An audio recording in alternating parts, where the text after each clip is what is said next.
Hola, ¿cómo están? Muy buenos días nuevamente. Bienvenidos a este nuevo webinar de la conferencia Repensando Todo COVID-19 en las Américas. Es un honor para mí poderles presentar este nuevo panel de la serie del día de hoy, titulado La importancia de la detección oportuna del cáncer en tiempos de pandemia. Tenemos participantes muy destacados en el área y quisiera presentarles primero al doctor Arturo Vega Saldaña, quien va a moderar este panel. Le voy a dejar los micrófonos a partir de este momento para que le dé la palabra a la doctora Migdania, que nos acompaña representando a las clínicas Reina Madre, al doctor Héctor Arreola, que nos acompaña representando a la Fundación Tómatelo Pecho AC, y al doctor David Eduardo Muñoz, quien representa al Instituto Nacional de Cancerología. Entonces, le dejo la palabra al doctor Arturo Vega. ¿Ya me están escuchando? ¿Ahí ya me están oyendo? Muy buenas tardes. Agradezco la invitación a participar en este panel de suma importancia para nuestro país en este momento que estamos viviendo de este año aciago que nos tocó en relación a la pandemia de COVID-19. Vamos a hablar de la importancia de la detección oportuna del cáncer de la mujer en tiempos de pandemia. Como vemos, esta pandemia ha afectado prácticamente cada aspecto de la vida, incluidos los estudios de detección, diagnóstico, tratamiento, así como los cuidados complementarios que incluyen el apoyo psicológico. Las pacientes con diagnóstico de cáncer de la mujer y quienes presentan alto riesgo de padecerlo se han visto en una posición inusualmente difícil y en ocasiones alarmante desde el inicio. Se preguntan si es seguro asistir a consulta médica o si deberán posponer su tratamiento o exámenes de detección. Vale la pena aclarar que hablamos de cáncer de la mujer refiriéndonos a cáncer de mama, cáncer cervicuterino, cáncer de endometrio y cáncer de ovario. En estos minutos vamos a platicar sobre qué se ha hecho durante este año, qué se dejó de hacer, qué podemos hacer y qué nos está dejando de enseñanza esta pandemia para el futuro. Y mira, quiero hacerles ver que es muy importante hacer ver que el personal de salud de los hospitales dedicados a la detección, diagnóstico, tratamiento y seguimiento de las pacientes con cáncer de la mujer están a su disposición y queremos reciba la mejor atención posible. Y todo esto se lo menciono porque nuestras mujeres, ante ese temor de asistir a la consulta, se han puesto en la duda de si asisten a consultas, si reciben la atención de una biopsia, si reciben un tratamiento, esto ha ido en perjuicio muchas veces de ella, sobre todo en los casos en que hay lesiones francamente malignas y que por esta situación no han podido ser atendidas.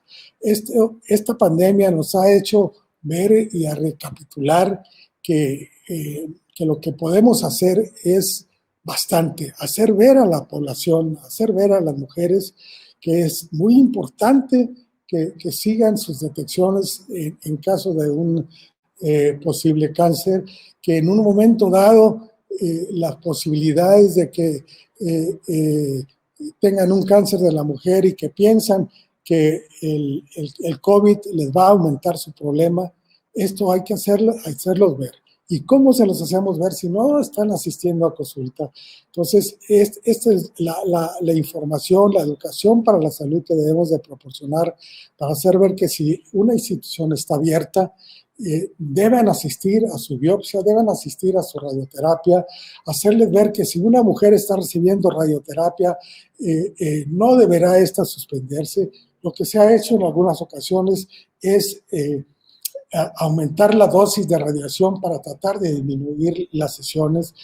¿Qué se ha hecho también? Se ha hecho aprovechar los redes de comunicación, los medios sociales, a través de la telemedicina, a través de Face, tratar de que las hospitalizaciones sean más cortas, tratar de que los familiares que acompañan a los pacientes en los casos de quimioterapia, que tenemos que decir que no deben de suspenderse.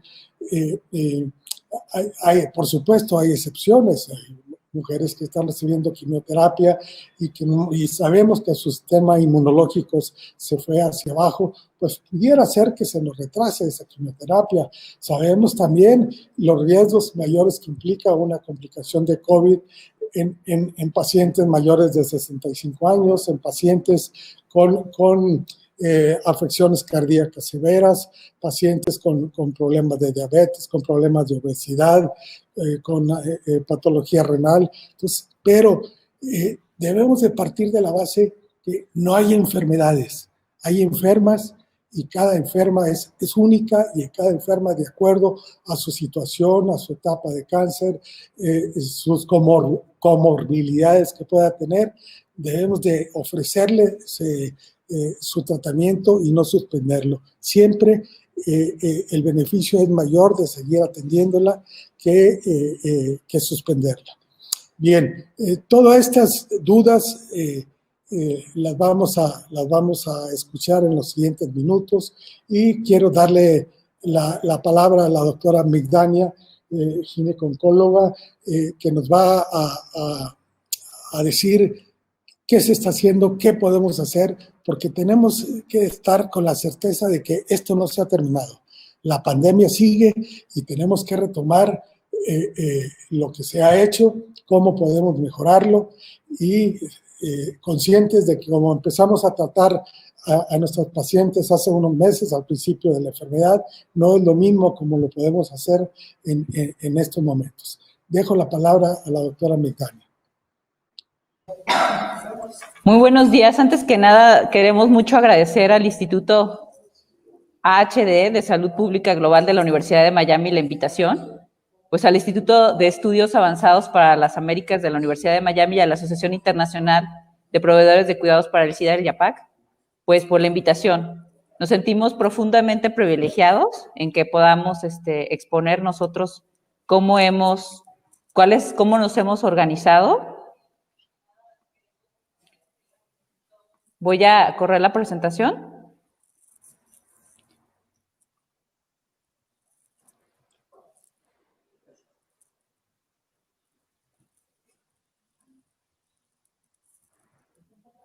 Héctor, ¿a qué horas entras? ¿Después de los doctores?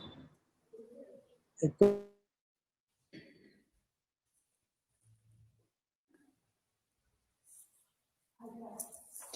Bueno, vamos a iniciar.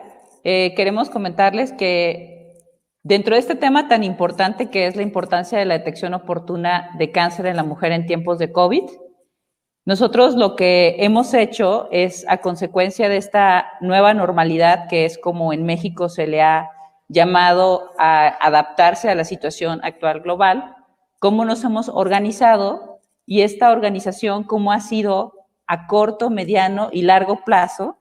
Y obviamente nuestro mayor interés es que desde el punto de vista oncológico no se postergue lo que ya sabemos que es conocido, que un diagnóstico temprano incrementa el pronóstico sobre la sobrevida. Es decir, a nuestros pacientes lo mejor es que se diagnostique y se inicie tratamiento a que tenga un tratamiento costoso, pero en una etapa clínica detectada de forma avanzada.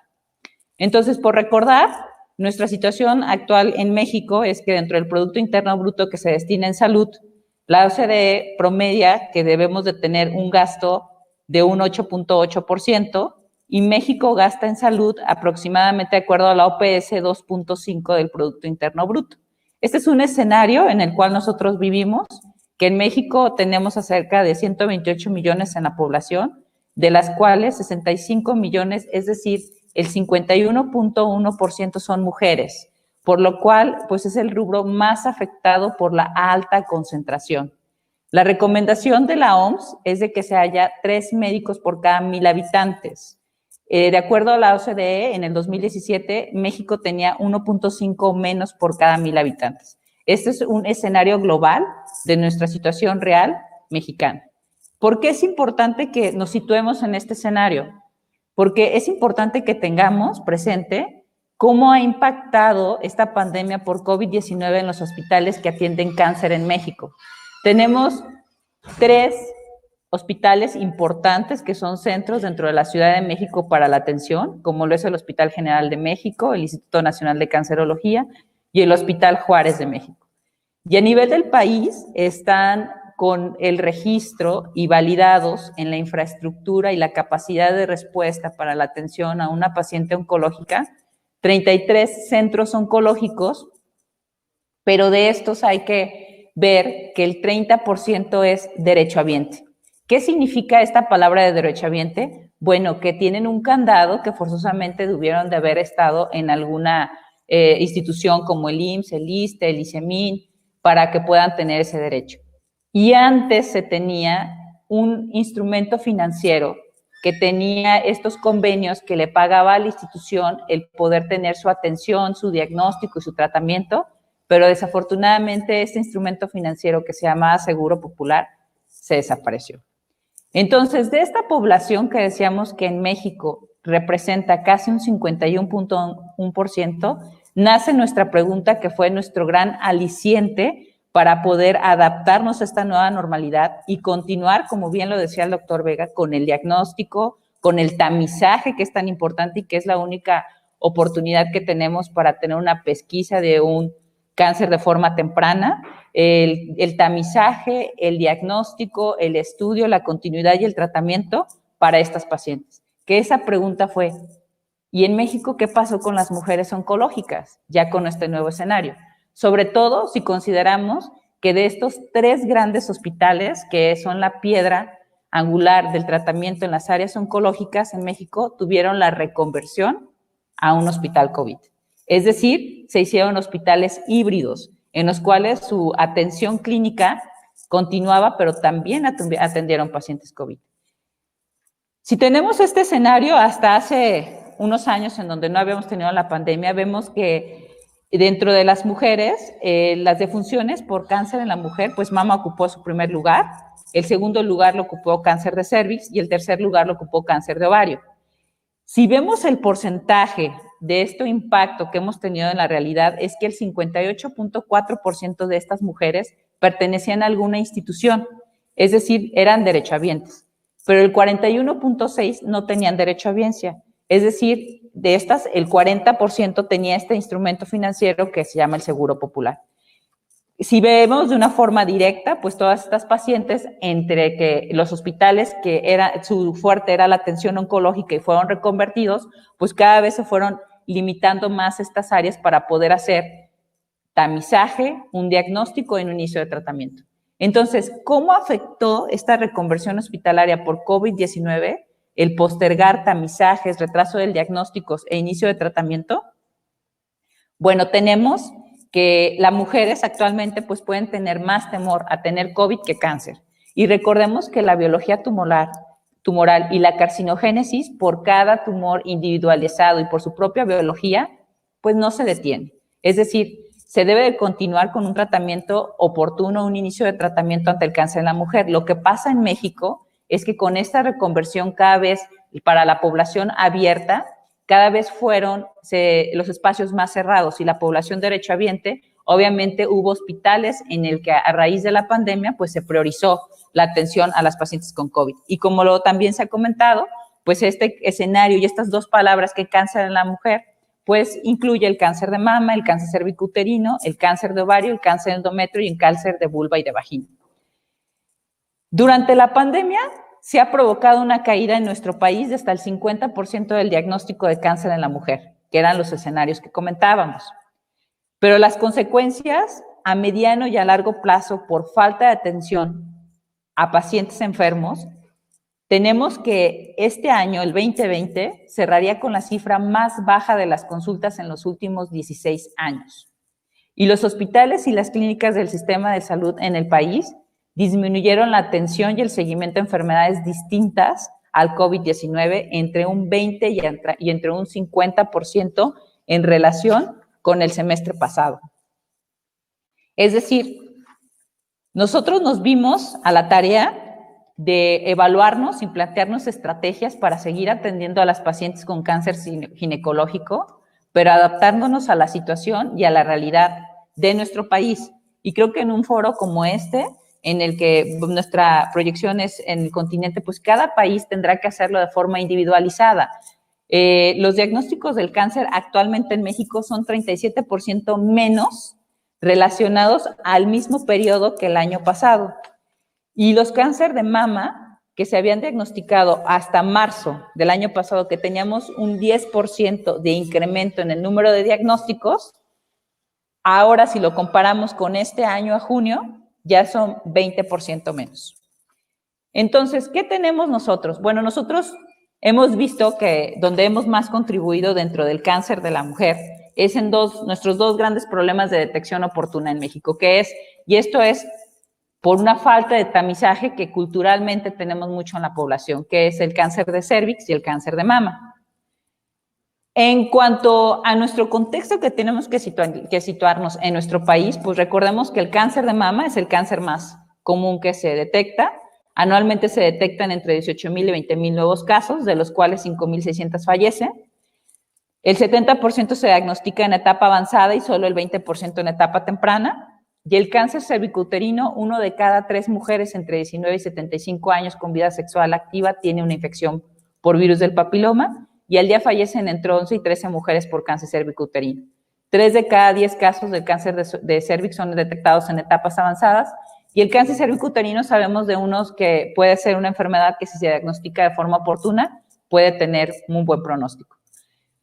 En nuestra realidad de nuestro país, nosotros nos organizamos y lo que hicimos es hacer durante la pandemia, organizarnos de una forma en la que a nuestras pacientes les diera esta seguridad para poder acudir a la consulta y no postergar ninguno de los tratamientos o detección. Nosotros hicimos un código lila, en el cual primero lo que realizamos fue un comité de COVID, en el cual se hizo un protocolo COVID, tanto para los pacientes, tanto para las partes de la institución y tanto para los médicos.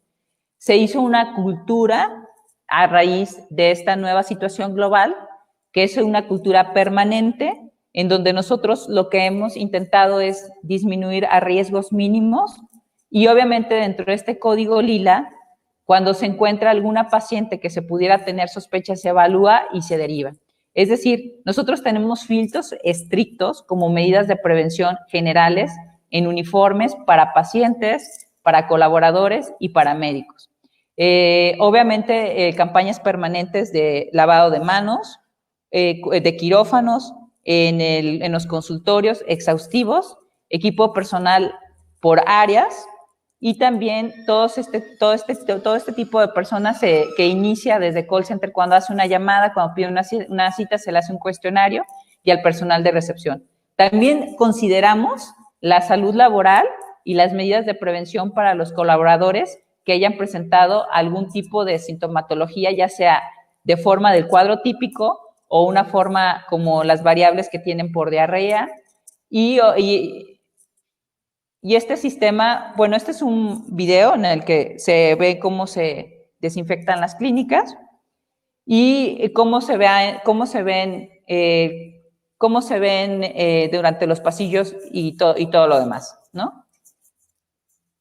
Entonces, es importante que digamos que este tipo de procedimientos y de exhaustivos se realizan 3 veces al día en las clínicas, y obviamente siempre después de cada consulta médica en nuestros equipos. Y algo muy importante, nosotros hemos adaptado a la tecnología como una gran aliada y adoptamos estas consultas médicas virtuales para asesoría.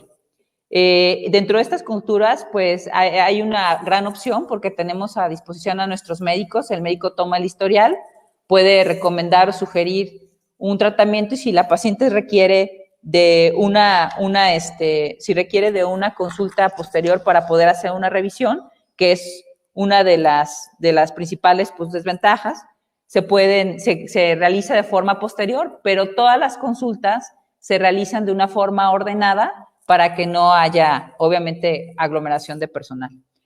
Una de las cosas que hemos tenido muchas ventajas, porque las consultas médicas virtuales ha sido un gran acierto, es porque se aclaran todas las dudas y nos dan la oportunidad para poder solicitar pruebas o estudios especiales para que puedan complementar a esta evaluación clínica.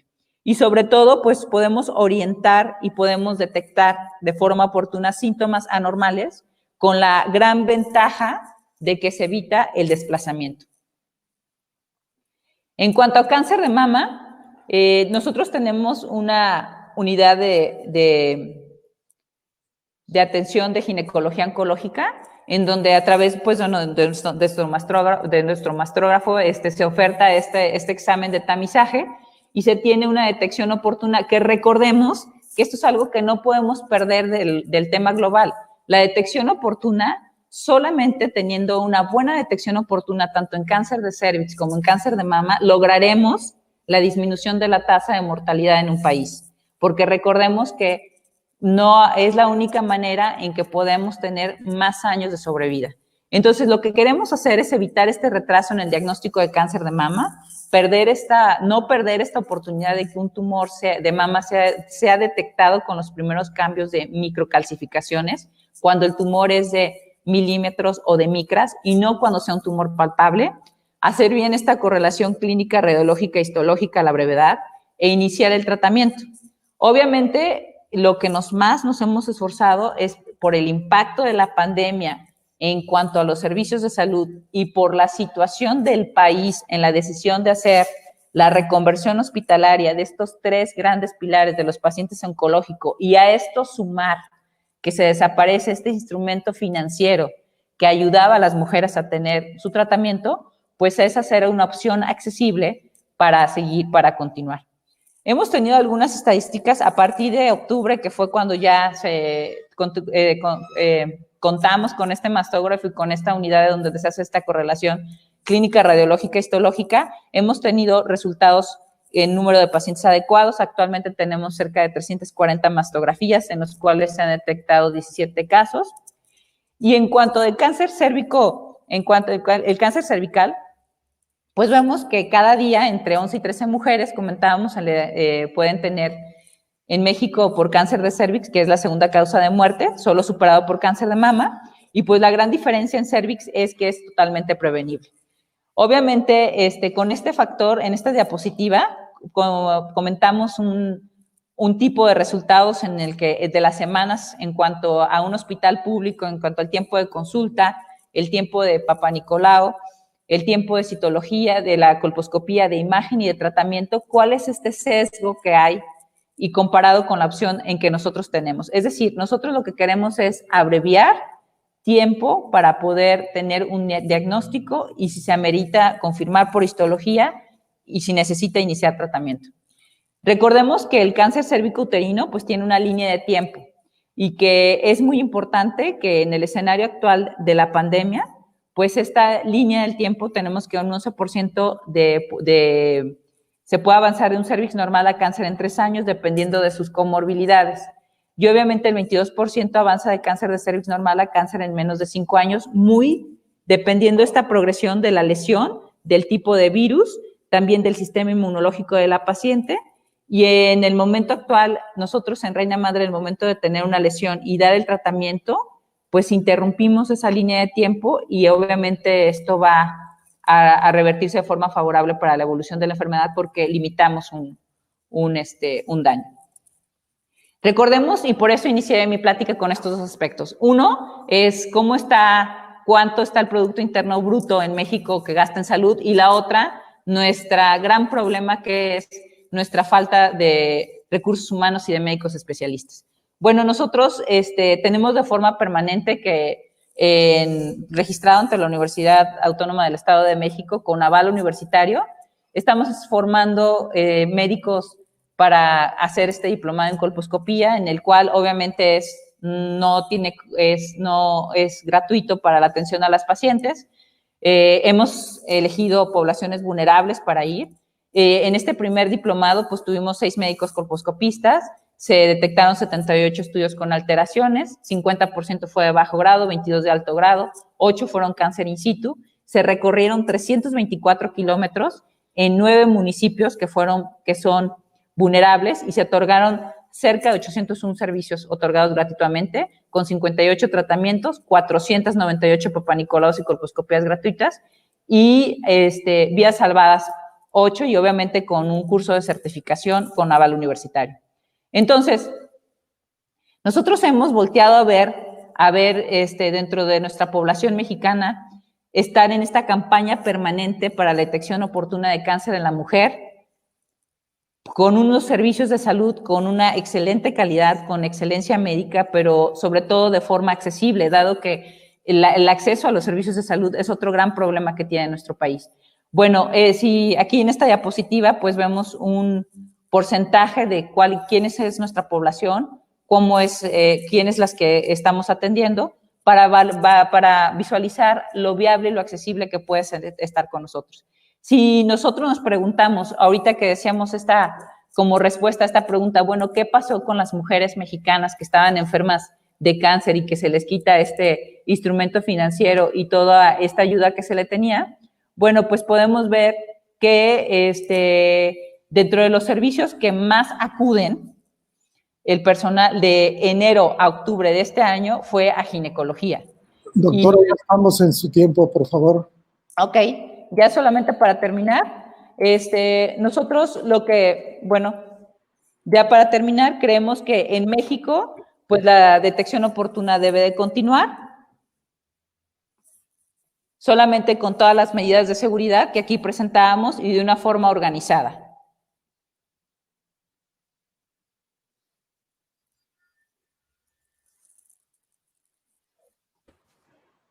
Muchas gracias, doctora.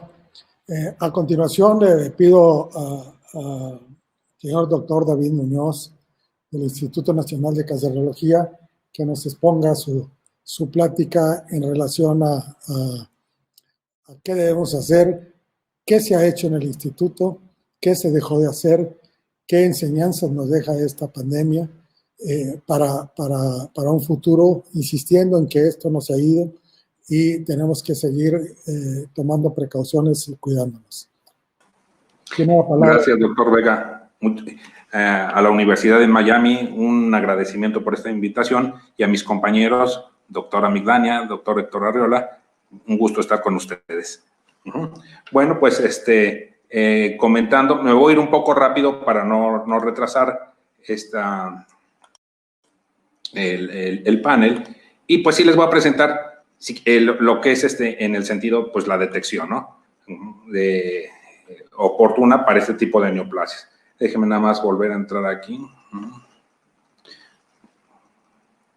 para entrar a mi plática. A ver. Es que no es.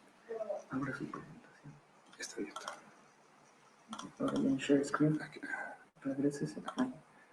Yo creo que ya estaba compartido. Sí, ok. Regrese al panel. Es Regrese ahí, exacto. Ahora ya la presentación de eso. Nada más la.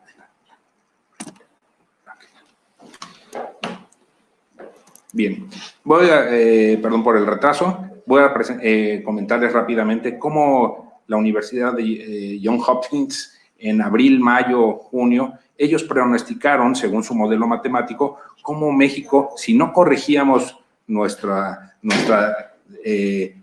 manejo ante esta pandemia, íbamos a llegar a arriba de los 100,000 casos pronosticados. De hecho, pues así lo vemos. Si vemos en esta diapositiva cómo dentro de la jornada que se llevó nacional de sana distancia entre marzo y mayo, cómo el número de decesos fue pues evidentemente menor con respecto a esta nueva normalidad en la que ya se ha dado más libertad para que la gente, aún bajo su responsabilidad y con toda la información que pueden, pues vean cómo se ha elevado el porcentaje de decesos por cada en el país. Este es un desglose mensual de todos los casos registrados, y todas estas son estadísticas oficiales, en las cuales únicamente estamos mostrando lo que la misma autoridad nos ha comentado. Pero vean cómo en julio, que fue el pico máximo de decesos, ahora en noviembre, pues prácticamente ya estamos a la mitad de ese pico. Después, y lo que nos espera, pues obviamente para este mes de diciembre. Si vemos aquí, México ocupa es el tercer lugar en número de decesos, y vean esta gráfica que fue de 109,456 casos, fue del fin de semana. Actualmente, esta de hace 2 días, México ya sobrepasa los 110,000 casos. ¿Cuáles son las recomendaciones para entrar en tema para lo que es el tamizaje y detección oportuna para las neoplasias ginecológicas? Para cáncer de mama, voy a mostrarles estos 2 artículos que creo que condensan muy bien cuáles son las prioridades de manejo para cada una de las neoplasias. En cáncer de mama se dividen en categoría A, B y C. La A son aquellos pacientes que presentan condiciones amenazantes para la vida, clínicamente inestables y que un retraso en su tratamiento alteraría significativamente su pronóstico. En la categoría B caben el gran porcentaje de los pacientes oncológicos, y me refiero en general, ¿no?, de todos los tipos de neoplasias que presentan condiciones inmediatas amenazantes para su vida, pero que su atención y tratamiento no debe ser retrasado indefinidamente hasta el término de la pandemia. Esto quiere decir que hay que ir seleccionando los casos acorde a su mejor pronóstico, con el fin también de optimizar los recursos económicos. Y dentro de la categoría C, pues son aquellos pacientes que ocupan cierto tratamiento o servicios médicos no inmediatos y que pueden ser diferidos hasta que la pandemia haya finalizado. Básicamente en este rubro caerían todos aquellos pacientes que van a detección oportuna o tamizaje. En este otro artículo, pues también aquí mencionan las características de progresión acorde a unas recomendaciones europeas, y que si lo ponemos ya desglosado en forma general, vemos que el diagnóstico y tamizaje para este tipo de pacientes, pues únicamente los dividen en urgentes, en alta prioridad, mediana prioridad y baja prioridad. Para alta prioridad son aquellos que tienen un diagnóstico por imagen BI-RADS 4B, 4C o BI-RADS 5, o aquellos que presentan síntomas sospechosos de enfermedad clínicos o de recurrencia. Si vemos aquí, las de mediana prioridad vienen siendo básicamente los mismos que el anterior, y de baja prioridad, pues son en lo que es el motivo de esta charla, ¿no? Todo el tamizaje y la detección oportuna debe ser suspendida o diferida, pues algunos dicen 6, y prácticamente el consenso general es que sea a 12 meses. Igual, los procedimientos quirúrgicos se dividen bajo la misma mecánica, y si vemos aquí en mama, pues todos los de baja prioridad, incluso los carcinomas ductales in situ, pues son de grado intermedio o de alto grado, pues pueden ser también diferidos, ¿no? Todo. Igual existe el escenario para los tratamientos con radioterapia y para la quimioterapia sistémica o el tratamiento sistémico. Desde el punto de vista del cáncer ginecológico, ¿qué tenemos? Bueno, también se han dividido en niveles, ¿no? La prioridad 1 son 1A, es aquellos pacientes que en forma urgente requieren un manejo en las primeras 24 horas para salvar la vida. El 1B, que son aquellos urgentes también, pero que requieren un manejo antes de 72 horas de edad, de 72 horas, porque pueden tener, o aquellos que están en peligro de su vida, ¿no? Como condiciones de obstrucción, sangrado, infección y todo lo que aquí les menciono, que son urgencias oncológicas. El nivel 2 son cirugías selectivas que requieren su tratamiento antes de 4 semanas con un porcentaje, y que tienen un porcentaje elevado de curación fundamentado básicamente en la biología de la enfermedad. Y el nivel 3, pues son cirugías selectivas que pueden ser diferidas entre 10 o 12 semanas sin que se altere el pronóstico de la enfermedad. Y básicamente aquí pues estamos hablando de todas las lesiones premalignas, precancerosas o intraepiteliales del cervix, ¿no?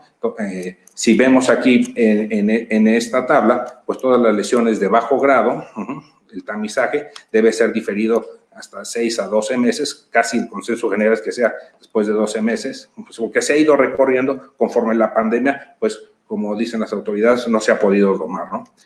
Las pacientes con lesiones intraepiteliales de alto grado, pues deben ser programadas y deben ser evaluadas en los siguientes 3 meses, pero siempre las que requerirán un mayor control, pues son aquellas de alto grado, pero en las que se sospecha una lesión invasora y que deben ser programadas para su estudio en los primeros 3 meses.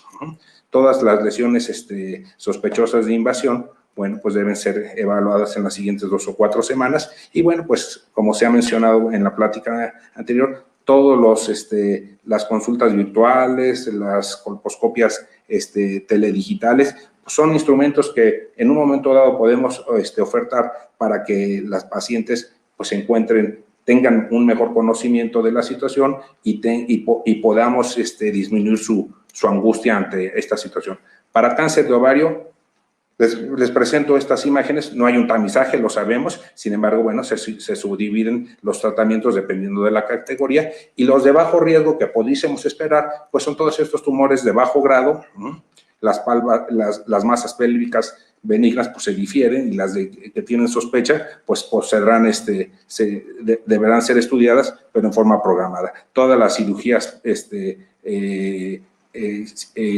profilácticas reductoras de riesgo por predisposición genética también están limitadas, al igual que en cáncer de mama. Si vemos en quimioterapia, bueno, pues también las quimioterapias serán diferidas o ajustados los tratamientos a lesiones de bajo grado, igual que las terapias blanco, y lo mismo para cáncer de endometrio, ¿no? Vemos que todas las lesiones de bajo grado, las cirugías reductoras por predisposición genética, todas las hiperplasias atípicas, etcétera, pues también son procedimientos que pueden ser diferidos. El resto de las lesiones invasoras de mayor grado o con progresión, pues seguirán su curso normal de atención dentro de las posibilidades de cada institución. Aquí vemos para cáncer cervical, pues también todas estas grupos de pacientes de bajo riesgo, cómo pueden ser diferidos, ¿no? Para quimiorradioterapia. Y bueno, aquí en esta última que condensa lo anterior, en esta lámina, pues podemos ver que en cáncer de mama, los carcinomas los tumores malignos con receptores positivos o HER2 negativo pueden ser diferidos. Todas las lesiones endometriales grado 1 bien diferenciadas también, y bueno, todos los cánceres cervicouterinos invasores 1 a 1 podrán ser también juiciosamente diferidos. Aquí les presento un estudio del impacto de la doctora Marjut, en la cual menciona cuál fue el impacto de esta pandemia, y sus conclusiones pues son los que muy semejantes a las que se mencionan en forma general. Todos las citas en este porcentaje del 54% fueron diferidos o fueron reprogramadas. 3/4 de los diagnósticos o de los pacientes recientemente diagnosticados, pues también fueron pospuestos su tratamiento, fueron cancelados o fueron reprogramados. El 74% de las citas fueron retrasadas por un impacto tanto emocional o mental. Y bueno, pues aquí vemos cómo pues realmente todo el manejo se retrasó en forma generalizada. ¿Qué pasa en nuestra institución? Aquí no ha cambiado, básicamente fue un hospital que, como ya se mencionó, se reconvirtió en cierto juicio. Nosotros no somos un hospital COVID, seguimos atendiendo a los pacientes oncológicos, se ha limitado un poco por el manejo de los mismos, pero bueno, al final de cuentas, los pacientes oncológicos que son contagiados tienen un piso donde se les atiende por el Departamento de Infectología. Y estas son las cifras del Departamento de Infectología. El 60% de los pacientes con cáncer positivos a SARS-CoV-2, se corrobora su infección. Y de este porcentaje, el 60% se encuentran hospitalizados, básicamente con medidas de apoyo. El 40% de ellos únicamente requerirá, entrará en un programa de limitación de esfuerzos terapéuticos. ¿Por qué? Porque son pacientes con enfermedad avanzada o con progresión de la enfermedad. De los pacientes internados ya en el rubro de generalis, como les mencionaba, el 79% requieren únicamente un manejo de apoyo con oxígeno y las medidas generales de tratamiento. Y el 21% pasarán a terapia intensiva, donde nuestra mortalidad pues hace alrededor del 50%, muy en correspondencia con varias instituciones. Sí, nuestro contagio intrahospitalario es menor al 3%, y el gran porcentaje de los contagios pues se origina en el núcleo familiar.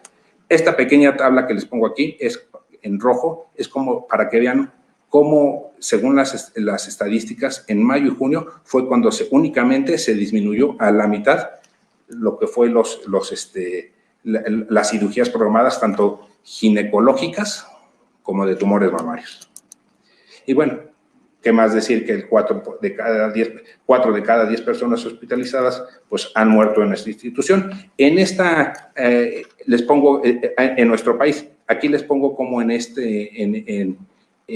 esta gráfica hay algunos modelos matemáticos donde ustedes pueden poner su sexo, al grupo de edad que corresponde, y la institución donde se van a atender y el lugar donde pueden atenderse. Aquí se hace este modelo automático, calcula todos estos datos y nos da el riesgo, los casos fallecidos, casos hospitalizados, porcentaje de fallecimientos, el día de mayor riesgo de fallecimiento y el promedio de los decesos. Aquí incluso se ha avanzado tanto en estos modelos matemáticos, pues que nos dan una información muy sustancial e importante para poder en un momento dado modificar la conducta y las terapéuticas para cada uno de los hospitales. Vean también cómo la atención y mortalidad tanto en pacientes hospitalizados, en el sector privado y en el público, pues es verdaderamente espeluznante la amplitud en la que se presenta, ¿no?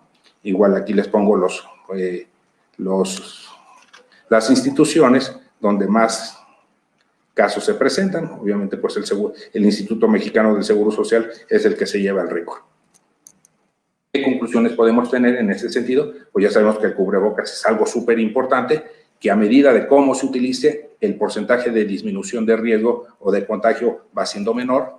La sana distancia que ya nos han mencionado, la higiene de manos, y que pues lo más barato es el lavado con agua y jabón, y el hisopado. Identificar a los pacientes asintomáticos positivos es lo único que nos va a ayudar a limitar la cadena de contagio. Pero mientras nuestras autoridades sigan teniendo un doble sentido de decir, estamos haciendo esto, pero no lleven ellos mismos las medidas generales y modificando el semáforo de riesgo acorde a criterios económicos y no sanitarios, pues seguiremos siendo regañados por la Organización Mundial de la Salud, en la que dice que nos ignoramos todas este tipo de situaciones de salud pública. Como conclusiones, pues les pongo aquí, para cáncer de mama, el tamizaje para población en general, para cáncer de mama, todo están restringidos o diferidos, todo tamizaje para la población general y a aquellas portadoras de mutaciones genéticas. En aquellas de baja prioridad, que tengan signos y síntomas de recurrencia o diagnóstico por imagen BIRAT 4BC y BIRAT 5, podrán ingresar para poder tener un diagnóstico y un tratamiento oportuno, ¿no? Para el cáncer ginecológico, ya les mencionaba, lesiones de bajo grado, posponer su valoración a 12 meses, alto grado, evaluación diagnóstica podrá ser programada en 3 meses, al igual que aquellas y las que con sospecha de invasión, su valoración debe ser entre 2 y 4 semanas. Cáncer de ovario no hay un tamizaje efectivo, ya lo sabemos, pero aquellas con masas características, las masas con características benignas se diferirán por 3 a 6 meses, y las que tengan sospecha de malignidad, bueno, podremos en un momento dado considerar citas virtuales para ir guiando el estudio de la paciente. Para cáncer de endometrio, hiperplasias, carcinomas de bajo grado y con predisposición genética, también son diferidas posteriormente. Con esto, bueno, pues lo que menciono para cerrar la charla, esto no se va a modificar, no lograremos llegar a un equilibrio hasta que no continuemos con las medidas de higiene que ya conocemos, la vacuna y poder, bueno, pues ir otorgando el tratamiento oportuno a aquellas que tienen mayor porcentaje de curabilidad. Con esto yo termino y para continuar con nuestro panel. Muchas gracias, doctor David. De nada. Le solicito al maestro Héctor Arriola, nos va a hablar sobre evaluación de los servicios de atención de cáncer de la mujer en la pandemia. Tiene la palabra, maestro.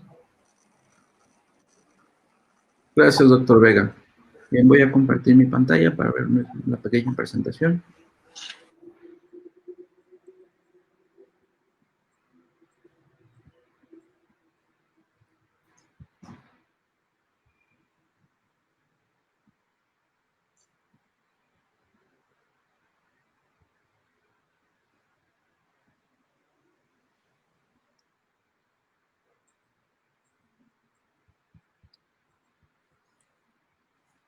No sé si ahí están viendo mi pantalla. ¿Aún no?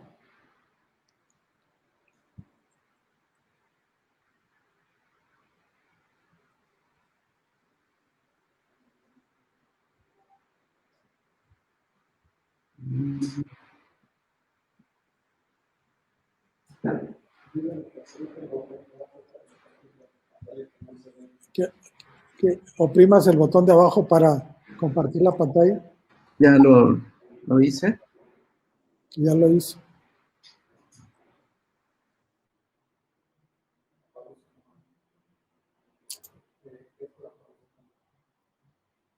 Héctor, ¿no? ¿Apagaste tu cámara, Héctor?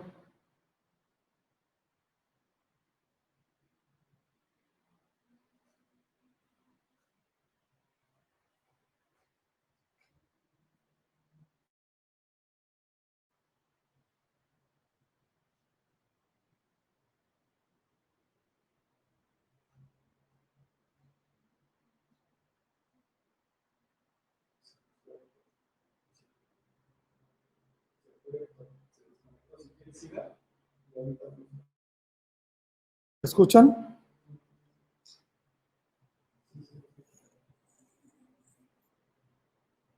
Bueno, parece ser que se desconectó el maestro Héctor. ¿Escuchan? Sí, sí lo escuchamos, doctor. Oiga. Sí, doctor.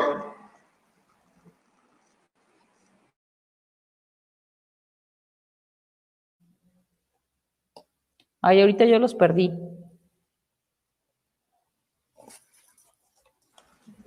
Ya los Doctor, no se tengo. escucha. Ya lo escucho, ya se escucha de nuevo. Ah, no, doctor Vega, no se escucha.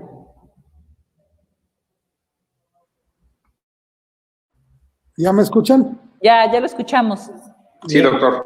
Ya. Ya. Bien, mientras el maestro Héctor regresa, vamos a comentar lo que ambos han hablado. Indiscutiblemente que esta situación que estamos viviendo vino a modificar todo el entorno de una detección.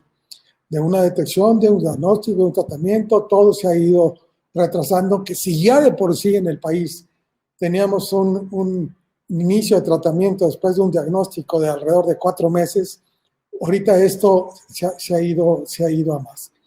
Lo que es importante es hacer ver a la población, hacer ver a las mujeres que si existe un sitio donde puedan asistir desde una detección o un tamizaje de cáncer de mama, desde una detección de un cervical, ya no hablemos de un sangrado uterino en una posmenopausia, que sabemos que mientras no se demuestre lo contrario es un cáncer de endometrio. Afortunadamente, podemos tener un poco más de tiempo. No hablamos de cáncer de vulva y cáncer de vagina. Afortunadamente también son menos probables, pero sí también nos dan esa posibilidad de poder retrasar un estudio. Nuestro principal problema básicamente es mama y es ovario. El cáncer de ovario, ustedes saben muy bien que de por sí lo detectamos tardíamente. Entonces, el todavía retrasar acciones, esto puede ir en contra de la esperanza de vida de una mujer. Pero puede haber, ¿quién me puede decir cómo ha afectado el COVID en el tratamiento del cáncer de una manera general? Cualquiera puede responder. Bueno, a mí me gustaría mucho platicarles nuestra experiencia. Creemos que actualmente, pues las mujeres, como comentábamos durante la plática, se tiene a veces más tiempo más miedo de poder detectar, de poder padecer de COVID, que tener algún examen y tener esta sensibilidad de que un diagnóstico de tamizaje que va dirigido para la población aparentemente sana para detectar si ellas están enfermas. Eso se ha venido a un segundo, tercero y cuarto término. Nosotros en lo que hemos tenido más esta experiencia de cómo el COVID ha afectado a pacientes para su diagnóstico en cáncer en la mujer, es que las pacientes que han acudido a nuestra consulta son aquellas pacientes que recordemos que de una etapa inicial, el cáncer es silencioso, pero sí cuando tienen un tumor palpable, una masa anexial que ya empieza con datos de dolor abdominal y que se han visto que el sector está sobrepasado por la misma enfermedad de la pandemia y entonces es una opción para que se pueda dar esta revisión clínica y poderse hacer un estudio de imagen y poder correlacionar con un diagnóstico definitivo. Es decir, sí. Héctor, ¿ya estás listo? No te escucho. Sí, adelante. Si quieren, termina la doctora y su comentario y continuamos. No, terminamos. Vamos con tu plática, por favor, Héctor. Muy bien. Tenemos unos minutos para que la doctora nos termine de informar cuál es su experiencia en su hospital. Pero adelante, Héctor. Perfecto.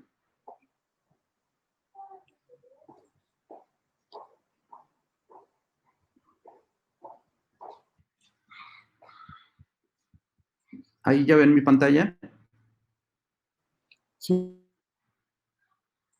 Perfecto. Perdón. Gracias al Instituto de Salud Pública Global, tómatelo a pecho, claro está, a la Asociación Internacional de Proveedores de Atención para el SIDA, y gracias a todos los panelistas por la invitación. Siguiendo un poco el hilo de las dos presentaciones anteriores, por el tiempo, quiero centrarme en este mensaje. Cerrar las brechas del cáncer de mama generalmente el cáncer de la mujer es un imperativo de salud, equidad y económico. Y a pesar del COVID, puede ser alcanzable esto a través de estrategias sinérgicas de abogacía y de empoderamiento de las mujeres que nos permitan de manera combinar plataformas para lograr la cobertura universal en salud. Mucho de lo que ya nos dijeron tanto el doctor Muñoz como la doctora Mindalia es que pues en este momento de crisis, en este momento de pandemia, el cáncer de la mujer, así como en general, no solamente el cáncer de la mujer, sino el cáncer en general y muchas otras enfermedades crónicas están padeciendo. Vivimos un momento no de pandemia, sino de sindemia, es decir, la epidemia del COVID-19 viene a trastocar otras epidemias que estamos enfrentando como sistema de salud, no solamente en México, sino en todo el mundo. Y el cáncer de la mujer no es la excepción. Yo voy a trabajar más o voy a hacer mi plática un poco más sobre el tema de cáncer de mama, pero no es distinto lo que observamos en otros cánceres como el cáncer de cuello de útero, de ovario, etc. Esto es lo que sabemos sobre la mortalidad del cáncer de mama y cáncer de cervicuterino a lo largo de tiempo en nuestro país. La línea azul corresponde a la tasa de mortalidad por cáncer de cervix y la línea rosa corresponde a la tasa de mortalidad por cáncer de mama. Lo que observamos es que ambas crecieron a partir de mediados de los 50 y el cáncer de cervix tiene su pico o su cumbre antes de llegar a los 90 y empieza un deceso. ¿A qué se debe esto? Pues se debe básicamente a lo que mencionaba la doctora Mindalia. El cáncer de cervix es prevenible y todos los programas que se construyeron para atacar o para combatir la mortalidad por esta patología, pues tuvieron un éxito relativamente muy bueno a partir de ese año. Cosa que no ha pasado con el cáncer de mama. El cáncer de mama sigue manteniendo una tendencia creciente en cuanto a la mortalidad y en los últimos años nos preocupa, ¿sí? Nosotros podemos decir, cuando hemos visto o hemos observado que el cáncer de mama ha tenido ya en otros países una clara tendencia a disminuir como lo ha hecho el cáncer de cervix, esto lo podemos ver en la mortalidad, la tasa de mortalidad en los Estados Unidos o en Canadá, la cual se redujo aproximadamente 40% desde 1990. Esto implicó aproximadamente 376,000 muertes en ese periodo, pero ¿qué requirió? Pues, detección oportuna y mejores tratamientos. México está en la oportunidad de decidir qué quiere hacer, hacia dónde se quiere mover. Si quiere continuar una tendencia como la que tiene ahora, creciendo el número de muertes de manera anual, o bien mantener una tendencia aún no como la que lleva, sino mayor, como la llevan los países en la región de América Latina, o bien, pues, alinearse y tomar la tendencia que muestran los países como Estados Unidos y América del Norte. Eso implicaría, si México decide tomar este último camino, pues reducirlo en aproximadamente 16,000 muertes hasta el año 2030. ¿Qué sabemos? Lo que sabemos es mucho de lo que ya nos han platicado. El cáncer de mama, y en general los cánceres de las mujeres, depende mucho, la tasa de mortalidad depende mucho de la etapa en la cual son diagnosticados. Aquí vemos, en el caso de los Estados Unidos, y esta es la fuente de la American Cancer Society, el 61% de los casos son diagnosticados de manera localizada, el 5% es un cáncer metastásico distante y el 32% es regional. Pero el pronóstico, dependiendo de la localización, de la ubicación, de la etapa del diagnóstico, es muy importante. Pues como ya lo señalaban, si sucede en el diagnóstico, es localizado, entonces la probabilidad de sobrevida a 5 años es de 99%. De 84% si es regional y reduce hasta 24% si es un caso de metástasis. Entonces, aquí, repito, la detección oportuna es fundamental. ¿Qué sucede? ¿Qué observamos en México?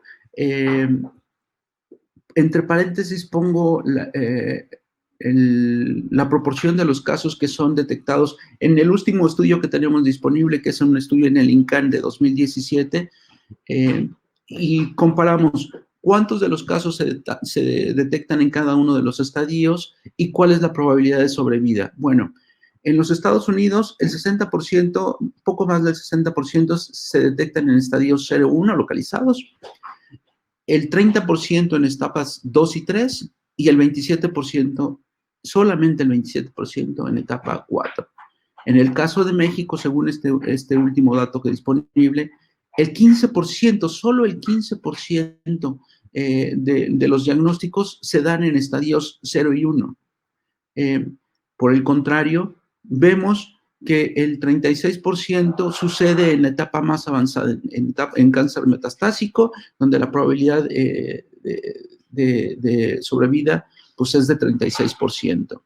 Entonces, ¿qué queremos? Si lo hacemos, si lo analizamos, o lo que teníamos antes de la pandemia en nuestro país, y estos son datos anteriores por institución y por nivel de marginación en nuestro país, anteriores al estudio del INCAN de 2017, pues vemos que el diagnóstico está relacionado con el determinante de la salud, que es la pobreza. Es decir, entre más pobres son los estados o la población, la probabilidad de que suceda un mayor porcentaje de detección en estadios avanzados es más alto, y eso lo observamos en los estados del sur y sureste.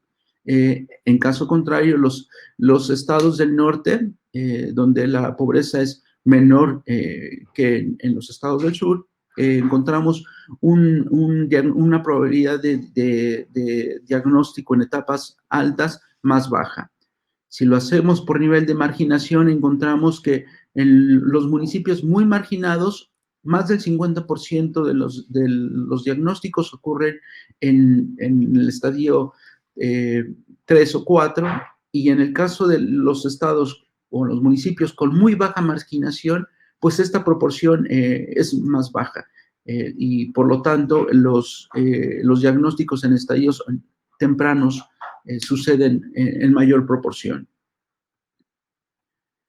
¿Qué es lo que sabemos? Bueno, en otro estudio que llevamos a cabo en Tómatelo a Pecho, En cuanto a las barreras que encuentran las mujeres en los servicios de atención, pues encontramos que la mitad de las mujeres diagnosticadas con cáncer de mama informan problemas con la atención médica en el diagnóstico.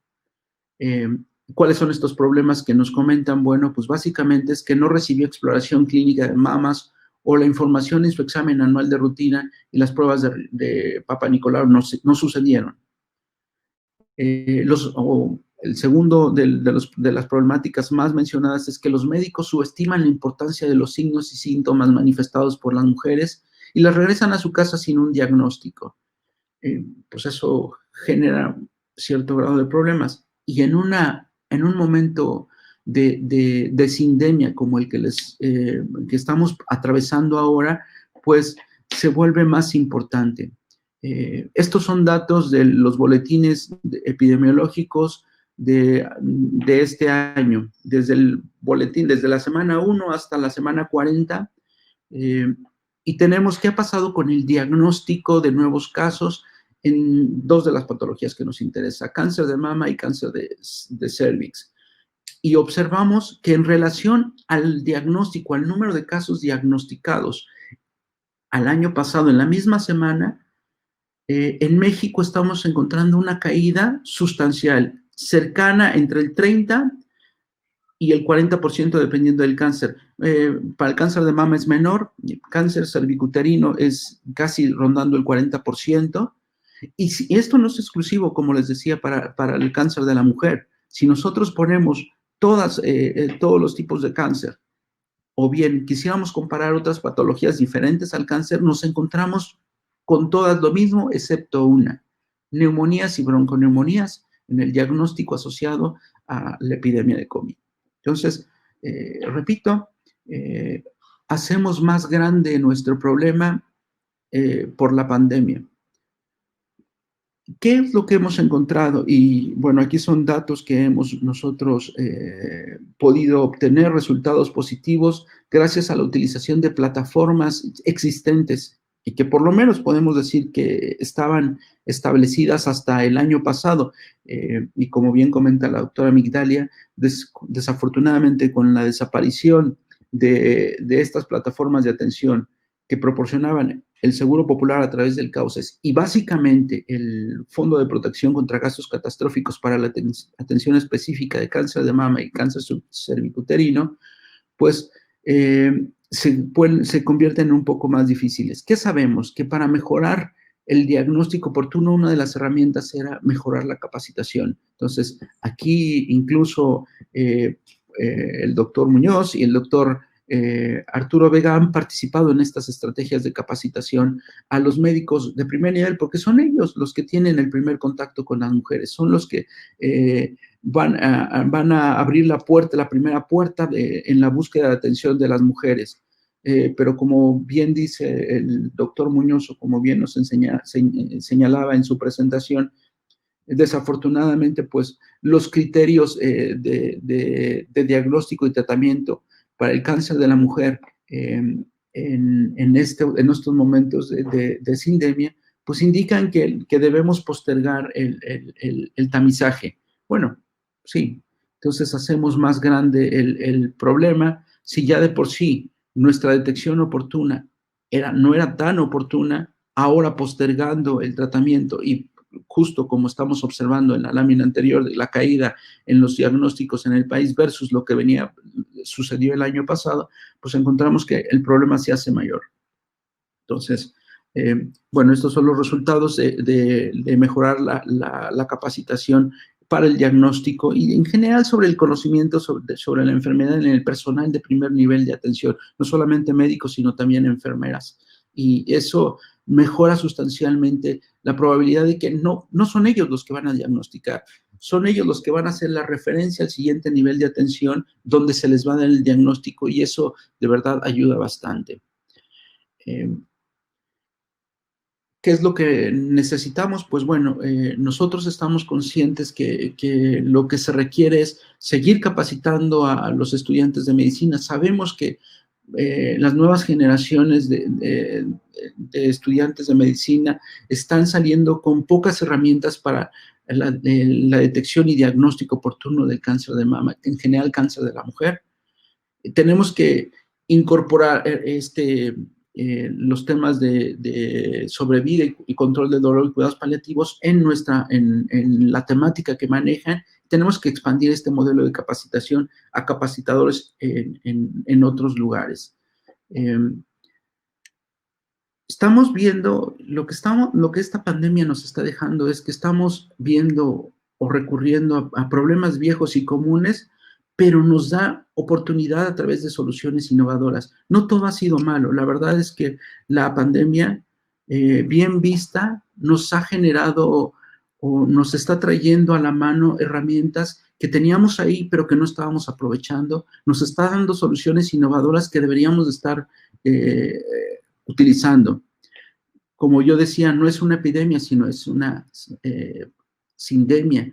Que generalmente se conjuga con todas las enfermedades crónicas no transmisibles y en donde además el factor pobreza pues también tiene más que ver en este efecto sindémico. Del caos del COVID han surgido nuevas oportunidades para cerrar la brecha del cáncer y estamos conscientes que sí se podrá cerrar la brecha del cáncer aprovechando estas soluciones innovadoras.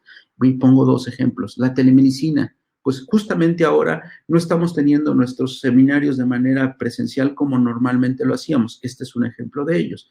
Estamos usando las herramientas que tenemos pues, para comunicarnos y para transmitir lo que sabemos y los problemas que tenemos y compartirlos con la comunidad pues vía virtual. Pues la telemedicina es una forma también de hacerlo y esto involucra a todos los niveles de atención. Por otro lado, habrá que buscar si el examen clínico puede ser una forma, una alerta que podemos utilizar, podemos llevar a cabo vía nuestras herramientas a distancia, como el examen clínico, vía Zoom, vía Skype, vía otros mensajes. No estoy diciendo que sea lo más adecuado, pero sí tenemos las herramientas y podemos hacerlo. Todos usamos nuestros teléfonos celulares y nos estamos comunicando sobre las enfermedades. Estamos buscando al médico vía WhatsApp. Pues utilicemos estas herramientas que tenemos a la mano. Creo que si logramos adaptarnos, la pandemia, sí es cierto, está dejando números muy malos que no quisiéramos, pero también nos está abriendo los ojos a que tenemos oportunidades que podemos aprovechar como prestadores de servicio, como un sistema de salud organizado, pues para mejorar la atención de nuestros pacientes. Gracias. Gracias, maestro Héctor. Bien, tenemos unos minutos para conclusiones y voy a pedirles a cada uno que nos los den partiendo de la base de que ya hace un momento lo mencionó el maestro Héctor. A la mayoría de nuestras mujeres no la vemos los ginecólogos, no la vemos los oncólogos, las ve el primer nivel de la atención. Entonces, ¿qué mensaje le pueden dirigir a nuestros médicos de primer nivel ante esta situación? Que tal vez, porque no tienen los medios, tal vez por ignorancia, no puedan estar haciendo cosas que realmente podrían seguir haciendo. Recordemos, el COVID no va a desaparecer. Tenemos que adaptarnos a esta nueva modalidad y tomar enseñanzas que nos puedan quedar después de tantos meses.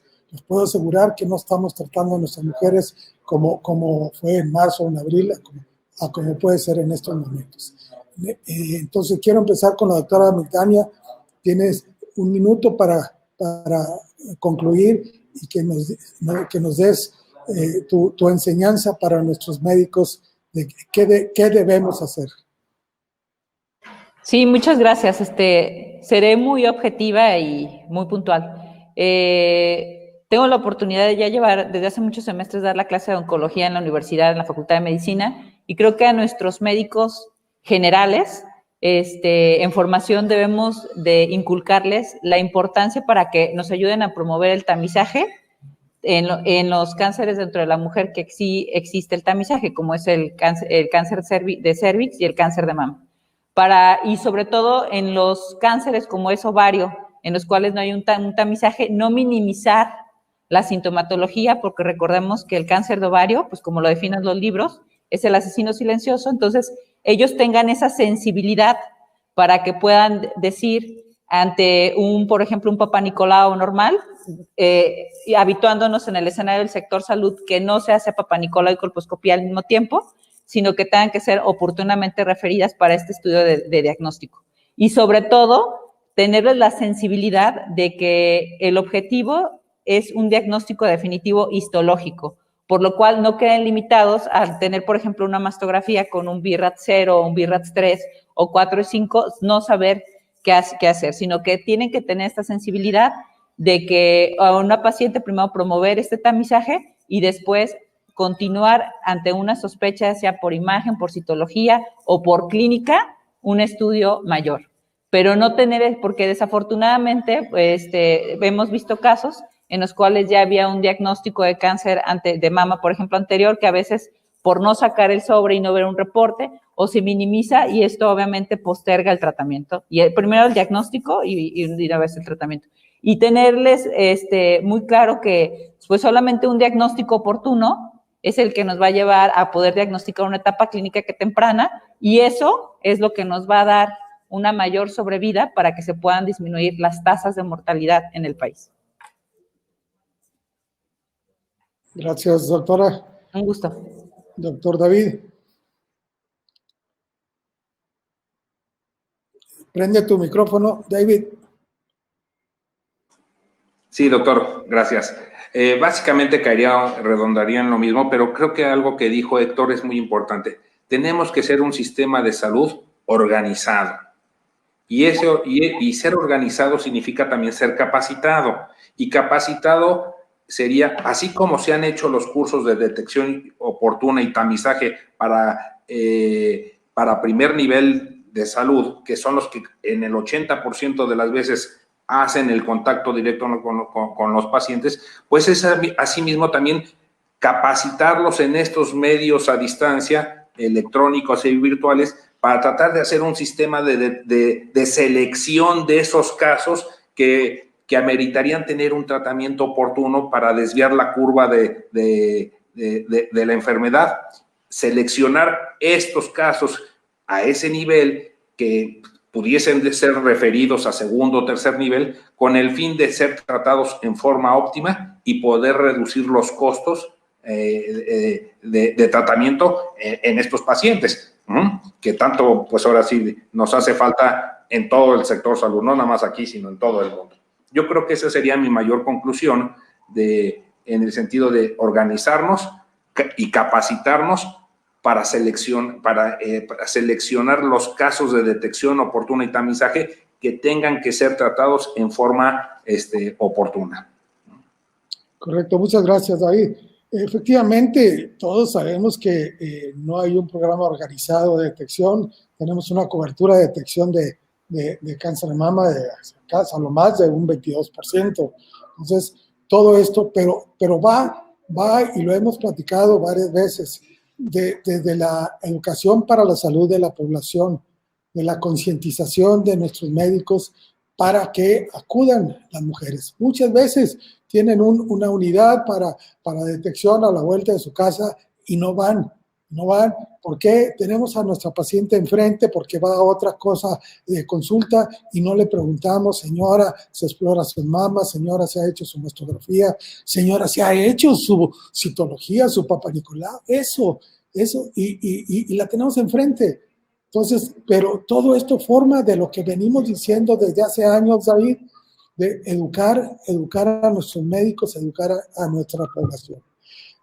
Finalmente, maestro Héctor, ¿qué nos puedes decir para concluir con respecto a esta situación que estamos viviendo en nuestro país? Siguiendo tu comentario y los comentarios tanto del doctor Muñoz como de la doctora Migdania, es básicamente esto, es recordarle al personal, a los médicos generales del primer nivel de atención, que lo que tú siempre dices, doctor Vega, pues está en tus manos, hay que sensibilizarlos, la detección oportuna está en tus manos, ellos son los que pueden hacer este cambio, y creo que lo que estamos viendo es que pues en este momento el personal médico es el que está más sacando adelante o dando la cara por nuestra población. Entonces, creo que la capacitación será importante, pero es también sensibilizarlos de que está en sus manos.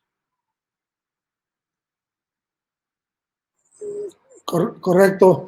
Pues de veras les agradezco, doctora Tania, maestro Héctor, David, el habernos acompañado, de estar esta tarde haciendo ver la situación que estamos viviendo en México. Y sí sabemos que el cáncer de mama, que se están muriendo 20 mujeres cada 24 horas y 12, 14 de cáncer cervicuterino, que sabemos que está repuntando. Tenemos que insistir en una detección oportuna, tenemos que saber que tenemos que seguirnos cuidando con las medidas que venimos haciendo del cubrebocas, de la distancia, del lavado de manos, etcétera. Tenemos que hacer ver que está sucediendo lo que muchas gentes han dado por llamar la fatiga de precaución, porque en la medida en que se abren los comercios, se abren las tiendas, la gente cree que ya pueden salir a la calle. Y no es así. Y eso está ocasionando el repunte que estamos teniendo. Entonces, tenemos que seguir cuidándonos, tenemos que seguir educando a la población, que independientemente que llegue la vacuna o no llegue, la vacuna no es la panacea.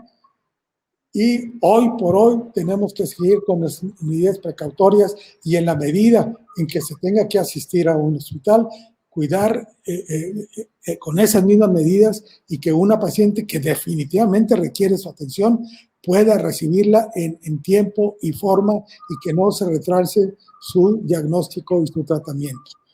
Nuevamente, muchas gracias a ustedes por sus palabras y esperamos vernos en otra ocasión. Gracias. Gracias a todos. Buena tarde.